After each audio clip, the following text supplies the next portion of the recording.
Hello friends, स्वागत है आपका अपनी यूट्यूब चैनल जीके वर्ल्ड 01 में। इस वीडियो में हम पढ़ेंगे आधुनिक इतिहास से 25 महत्वपूर्ण प्रश्न, पार्ट 8। इसके पहले हमने 7 पार्ट तक कवर किया है आधुनिक इतिहास से ही। हर पार्ट में 25-25 इंपॉर्टेंट क्वेश्चंस हमने किया है।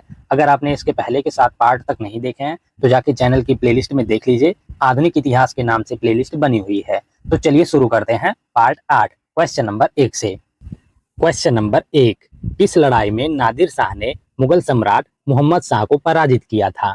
ऑप्शन ए दिल्ली की, ऑप्शन बी पानीपत की, ऑप्शन सी करनाल की, ऑप्शन डी कानपुर की। तो सही आंसर हो जाएगा आपका ऑप्शन सी, करनाल की लड़ाई में। करनाल की लड़ाई में नादिर शाह ने मुगल सम्राट मोहम्मद शाह को पराजित किया था। 24 फरवरी 1739 ईस्वी को दो सेनाओं के बीच करनाल में लड़ाई हुई, जिसमें नादिर शाह ने मुगल सम्राट मोहम्मद शाह को पराजित किया। नेक्स्ट क्वेश्चन हो जाएगा आपका क्वेश्चन नंबर 2। निम्नलिखित में से कौन सा स्थान भारत में पुर्तगालियों का मुख्यालय था? Option A Cochin, option B Goa, option C Calicut, option D Cannanore. तो सही आंसर हो जाएगा आपका ऑप्शन बी गोवा। इनमें से गोवा जो था वो भारत में पुर्तगालियों का मुख्यालय था। नेक्स्ट क्वेश्चन हो जाएगा आपका क्वेश्चन नंबर 3। निम्नलिखित में से वह गवर्नर कौन सा था जो मैसूर के तीसरे युद्ध में टीपू सुल्तान के विरुद्ध लड़ा था? Option A Lord Wellesley, option B Lord Dalhousie, option C Lord Cornwallis, option D Lord Wellington. तो सही आंसर हो जाएगा आपका option C Lord Cornwallis. Lord Cornwallis वह गवर्नर था जो मैसूर के तीसरे युद्ध में टीपू सुल्तान के विरुद्ध लड़ा था। नेक्स्ट क्वेश्चन हो जाएगा आपका क्वेश्चन नंबर 4। अंग्रेजों ने भारत में रेलवे किस उद्देश्य से शुरू की थी? ऑप्शन ए भारत में भारी उद्योगों को आगे बढ़ाने के लिए, ऑप्शन बी ब्रिटिश वाणिज्य और प्रशासनिक नियंत्रण की सुविधा के लिए, ऑप्शन सी दुर्भिक्ष की स्थिति में खाद्यान्न पहुंचाने के लिए, ऑप्शन डी ताकि भारतीय देश से मुक्त रूप से घूम सके। तो सही आंसर हो जाएगा आपका ऑप्शन बी ब्रिटिश वाणिज्य और प्रशासनिक नियंत्रण की सुविधा के लिए। अंग्रेजों ने भारत में रेलवे ब्रिटिश वाणिज्य और प्रशासनिक नियंत्रण की सुविधा के लिए शुरू की थी। नेक्स्ट क्वेश्चन हो जाएगा आपका क्वेश्चन नंबर 5। स्वामी दयानंद सरस्वती का मूल नाम क्या था? Option A Abhishankar, option B Gauri Shankar, option C Daya Shankar, option D Mool Shankar. तो सही आंसर हो जाएगा आपका ऑप्शन डी मूल शंकर। स्वामी दयानंद सरस्वती का मूल नाम मूल शंकर था। नेक्स्ट क्वेश्चन हो जाएगा आपका क्वेश्चन नंबर 6। 1781 ईस्वी में कलकत्ता में किसने एक मदरसा खोला जहां अरबी एवं फारसी पढ़ाया जाता था? ऑप्शन ए जोनाथन डंकन ने, ऑप्शन बी अलेक्जेंडर डफ ने, ऑप्शन सी वारेन हेस्टिंग्स ने, ऑप्शन डी जॉन सरमन ने। तो सही आंसर हो जाएगा आपका ऑप्शन सी वारेन हेस्टिंग्स ने। 1781 ईस्वी में कलकत्ता में वारेन हेस्टिंग्स ने एक मदरसा खोला जहां अरबी एवं फारसी पढ़ाया जाता था। 1781 ईस्वी में वारेन हेस्टिंग्स ने कोलकाता में मदरसा की स्थापना की। इस मदरसे में फारसी, अरबी, मुस्लिम कानून पढ़ाया जाता था और इसके स्नातक ब्रिटिश राज में दुभाषीय के रूप में सहायता करते थे। नेक्स्ट क्वेश्चन हो जाएगा आपका क्वेश्चन नंबर 7। कौन सा स्थान गडकरी विद्रोह का केंद्र था? Option A Bihar Sharif, option B Kolhapur, option C Surat, option D Sylhet. तो सही आंसर हो जाएगा आपका ऑप्शन बी कोल्हापुर। कोल्हापुर गडकरी विद्रोह का केंद्र था। सामानगढ़ और कोल्हापुर गडकरी विद्रोह के प्रमुख केंद्र थे। नेक्स्ट क्वेश्चन हो जाएगा आपका क्वेश्चन नंबर 8। निम्न में से कौन 1857 के गदर से संबंधित नहीं है? ऑप्शन ए नाना साहब, option B Mangal Pandey, option C Chandrashekhar Azad, option D रानी लक्ष्मीबाई। तो सही आंसर हो जाएगा आपका ऑप्शन सी चंद्रशेखर आजाद। इनमें से चंद्रशेखर आजाद जो थे वो 1857 के गदर से संबंधित नहीं है। नेक्स्ट क्वेश्चन हो जाएगा आपका क्वेश्चन नंबर 9। भारतीय राष्ट्रीय कांग्रेस की पहली महिला अध्यक्षा थी? Option A Sarojini Naidu, option B Bhikaji Cama, option C Annie Besant, option D Vijayalakshmi Pandit. तो सही आंसर हो जाएगा आपका ऑप्शन सी एनी बेसेंट। भारतीय राष्ट्रीय कांग्रेस की पहली महिला अध्यक्षा एनी बेसेंट थी। नेक्स्ट क्वेश्चन हो जाएगा आपका क्वेश्चन नंबर 10।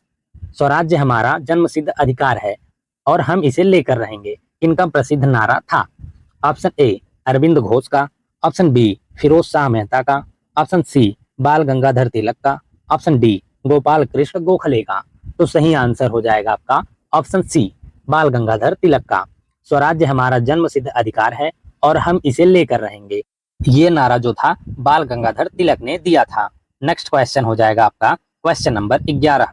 निम्नलिखित में वह कौन सा समय था जब मुस्लिम लीग और कांग्रेस के संबंध अच्छे थे? ऑप्शन ए 1906 से 1916 ईस्वी, ऑप्शन बी 1916 से 1922 ईस्वी, ऑप्शन सी 1925 से 1930 ईस्वी, ऑप्शन डी 1915 से 1920 ईस्वी। तो सही आंसर हो जाएगा आपका ऑप्शन बी 1916 ईस्वी से 1922 ईस्वी में मुस्लिम लीग और कांग्रेस के संबंध अच्छे थे। वर्ष 1916 ईस्वी में बाल गंगाधर तिलक ने मुस्लिम लीग और कांग्रेस के बीच एक समझौता किया था जिससे उनके संबंध अच्छे थे। नेक्स्ट क्वेश्चन हो जाएगा आपका क्वेश्चन नंबर 12। इस वर्ष भारत की राजधानी कलकत्ता से दिल्ली आई? ऑप्शन ए 1905 ईस्वी में, ऑप्शन बी 1910 ईस्वी में, ऑप्शन सी 1909 ईस्वी में, ऑप्शन डी 1912 ईस्वी में। तो सही आंसर हो जाएगा आपका ऑप्शन डी 1912 ईस्वी में। 1912 ईस्वी में भारत की राजधानी कलकत्ता से दिल्ली आई थी। 1912 ईस्वी में राजधानी का वास्तविक हस्तांतरण हुआ था। नेक्स्ट क्वेश्चन हो जाएगा आपका क्वेश्चन नंबर 13। होम रूल आंदोलन चलाने के लिए सर्वप्रथम होम रूल लीग की स्थापना किसने की? ऑप्शन ए दादा भाई नौरोजी ने, ऑप्शन बी एनी बेसेंट ने, ऑप्शन सी बाल गंगाधर तिलक ने, ऑप्शन डी सुभाष चंद्र बोस ने। तो सही आंसर हो जाएगा आपका ऑप्शन सी बाल गंगाधर तिलक ने। होम रूल आंदोलन चलाने के लिए सर्वप्रथम होम रूल लीग की स्थापना बाल गंगाधर तिलक ने की। नेक्स्ट क्वेश्चन हो जाएगा आपका क्वेश्चन नंबर 14। यह विचार किसने विकसित किया था कि साधन ही उद्देश्यों का औचित्य बनाते हैं? ऑप्शन ए कौटिल्य ने, ऑप्शन बी दयानंद सरस्वती ने, ऑप्शन सी राजा राम मोहन राय ने, ऑप्शन डी महात्मा गांधी ने। तो सही आंसर हो जाएगा आपका ऑप्शन डी महात्मा गांधी ने। साधन ही उद्देश्यों को औचित्य बनाते हैं, यह कथन महात्मा गांधी ने विकसित किया था। नेक्स्ट क्वेश्चन हो जाएगा आपका क्वेश्चन नंबर 15। रॉलेट एक्ट का कांग्रेस ने विरोध किया क्योंकि इसका लक्ष्य था? ऑप्शन ए वैयक्तिक स्वतंत्रता को सीमित करना, ऑप्शन बी भारतीय राष्ट्रीय कांग्रेस नियंत्रित करना, ऑप्शन सी सांप्रदायिक प्रतिनिधित्व को विस्तृत करना, ऑप्शन डी देशद्रोह के आरोप में राष्ट्रीय नेताओं को बंदी बनाना। तो सही आंसर हो जाएगा आपका ऑप्शन ए वैयक्तिक स्वतंत्रता को सीमित करना। रॉलेट एक्ट का कांग्रेस ने विरोध किया क्योंकि इसका लक्ष्य वैयक्तिक स्वतंत्रता को सीमित करना था। नेक्स्ट क्वेश्चन हो जाएगा आपका क्वेश्चन नंबर 16। काकोरी डकैती घटना के नायक कौन थे? Option A Ram Prasad Bismil, option B Bhagat Singh, option C Batukeshwar Dutt, option D Barkatullah. तो सही आंसर हो जाएगा आपका ऑप्शन ए राम प्रसाद बिस्मिल। काकोरी डकैती घटना के नायक राम प्रसाद बिस्मिल थे। 9 अगस्त 1925 ईस्वी की रात चंद्रशेखर आजाद, राम प्रसाद बिस्मिल, अशफाक उल्लाह खां, राजेंद्र लाहिड़ी और रोशन सिंह समेत तमाम क्रांतिकारियों ने अंग्रेजी हुकूमत पर बड़ी चोट की। इन लोगों ने लखनऊ से कुछ दूरी पर काकोरी और आलमनगर के बीच ट्रेन में ले जाए जा रहे सरकारी खजाने को लूट लिया था। नेक्स्ट क्वेश्चन हो जाएगा आपका क्वेश्चन नंबर 17। भारतीय तिरंगे का पहली बार जवाहरलाल नेहरू ने कहां पर ध्वजारोहण किया था? ऑप्शन ए 1947 ईस्वी में लाल किले की प्राचीर से, ऑप्शन बी 1929 ईस्वी में लाहौर में रावी के तट पर, ऑप्शन सी जब भारत 1950 ईस्वी में प्रजातांत्रिक गणतंत्र बन गया, ऑप्शन डी 1935 ईस्वी में भारत सरकार अधिनियम के समय। तो सही आंसर हो जाएगा आपका ऑप्शन बी लाहौर में 1929 ईस्वी में रावी के तट पर भारतीय तिरंगे का पहली बार जवाहरलाल नेहरू ने लाहौर में 1929 ईस्वी में रावी के तट पर ध्वजारोहण किया था। नेक्स्ट क्वेश्चन हो जाएगा आपका क्वेश्चन नंबर 18। नमक सत्याग्रह किस सन में प्रारंभ हुआ था? ऑप्शन ए 1930 ईस्वी में, ऑप्शन बी 1932 ईस्वी में, ऑप्शन सी 1928 ईस्वी में, ऑप्शन डी 1931 ईस्वी में। तो सही आंसर हो जाएगा आपका ऑप्शन ए 1930 ईस्वी में। नमक सत्याग्रह 1930 ईस्वी में प्रारंभ हुआ था। नेक्स्ट क्वेश्चन हो जाएगा आपका क्वेश्चन नंबर 19। प्रिजन डायरी किसने लिखी थी? ऑप्शन ए महात्मा गांधी ने, ऑप्शन बी वी.डी. सावरकर ने, ऑप्शन सी जयप्रकाश नारायण ने, ऑप्शन डी मोरारजी देसाई ने। तो सही आंसर हो जाएगा आपका ऑप्शन सी जयप्रकाश नारायण ने। प्रिजन डायरी जयप्रकाश नारायण ने लिखी थी। नेक्स्ट क्वेश्चन हो जाएगा आपका क्वेश्चन नंबर 20। सुभाष चंद्र बोस ने सिंगापुर में निम्न में से किस तिथि को स्वाधीन भारत की सरकार गठित की? ऑप्शन ए 21 अक्टूबर 1943 ईस्वी को, ऑप्शन बी 2 जनवरी 1944 ईस्वी को, ऑप्शन सी 30 अप्रैल 1944 ईस्वी को, ऑप्शन डी 2 जून 1944 ईस्वी को। तो सही आंसर हो जाएगा आपका ऑप्शन ए 21 अक्टूबर 1943 ईस्वी को। सुभाष चंद्र बोस ने सिंगापुर में 21 अक्टूबर 1943 ईस्वी को स्वाधीन भारत की सरकार गठित की। नेक्स्ट क्वेश्चन हो जाएगा आपका क्वेश्चन नंबर 21। किसके शासनकाल में बंगाल और अवध एक स्वतंत्र राज्य के रूप में स्थापित हुआ? ऑप्शन ए जहांदार के, ऑप्शन बी मोहम्मद शाह के, ऑप्शन सी फर्रुखसियर के, ऑप्शन डी शाह आलम द्वितीय के। तो सही आंसर हो जाएगा आपका ऑप्शन बी मोहम्मद शाह के। मोहम्मद शाह के शासनकाल में बंगाल और अवध एक स्वतंत्र राज्य के रूप में स्थापित हुआ। नेक्स्ट क्वेश्चन हो जाएगा आपका क्वेश्चन नंबर 22। नादिर शाह के अपमान से बचने के लिए आत्महत्या करने वाला अवध का नवाब कौन था? Option A Safdarjung, option B Shujauddaula, option C Saadat Khan, option D अशफाकुद्दौला। तो सही आंसर हो जाएगा आपका ऑप्शन सी शहादत खां।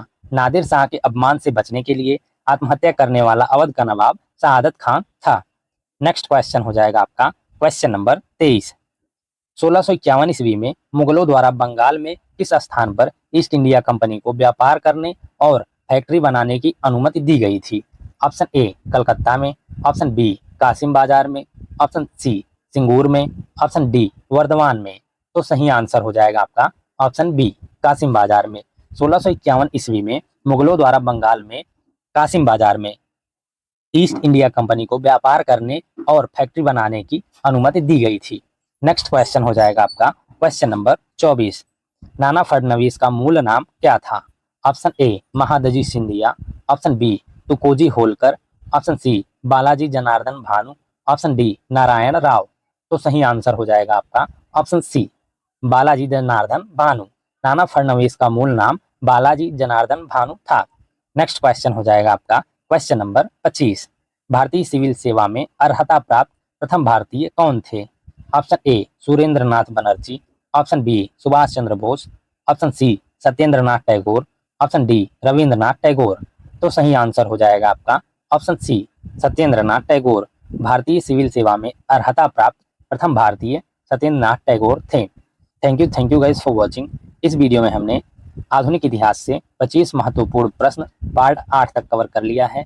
इसके पहले हमने 7 पार्ट तक कवर किया है। सातों पार्ट में हमने 25 इंपॉर्टेंट क्वेश्चंस आधुनिक इतिहास से किया है। अगर आपने सातों पार्ट नहीं देखा है इसके पहले का, तो जाके चैनल की प्लेलिस्ट में देख लीजिए। आधुनिक इतिहास के नाम से प्लेलिस्ट बनी हुई है। इसके नेक्स्ट पार्ट में हम पार्ट 9 कवर करेंगे आधुनिक इतिहास से ही।